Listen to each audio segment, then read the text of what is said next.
Alright, mate. So you're looking for EPS, right? We'll have a quick look at EPS and cream. Well, the thing is, it can be considered a bearish pattern, but if this does bark back up here, there's a very good chance that it's going to try and break up and run. Super, if you remember about Super, it kind of, it chopped the whole way up higher just like this, and it kind of formed this upward channel, and then it broke up and done something like that. So that is possible. These in theory are bullish patterns, and price will want to move higher. Not definitely, but potentially into the red 200 moving average. It acts like a magnet, but the market needs to hold up. If the market doesn't hold up, well, then these are going to go to new lows and then come back and do that.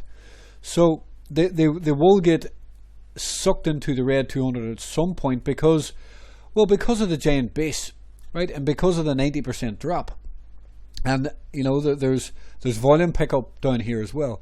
So that's the $1 million question. Is it going to do this and then that, or is it going to do this first?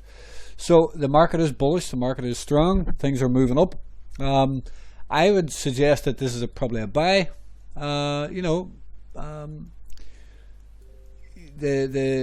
safer way to do it might be on a new 3-day candle. If it flips green, you look to buy that and look to trade that higher. A little bit like what happened here.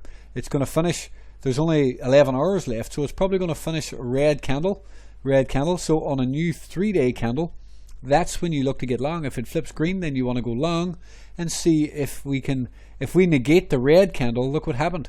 You get a more of a sustained push higher, and that's exactly what you would like here. You would like to negate this red candle, and then you'd like to see a sustained move back higher, and that would take you up above the white 100 moving average and up into the red 200, and that's ideally what you want to see. So you want to see this bark back up. It's your call if you want to buy today, or the safe trade is tomorrow, but sometimes it moves today and then you miss out on some gains. But that's the risk of getting in early. Do you want to take the safe trade, or do you want to take the riskier trade? I would suggest take the safe trade.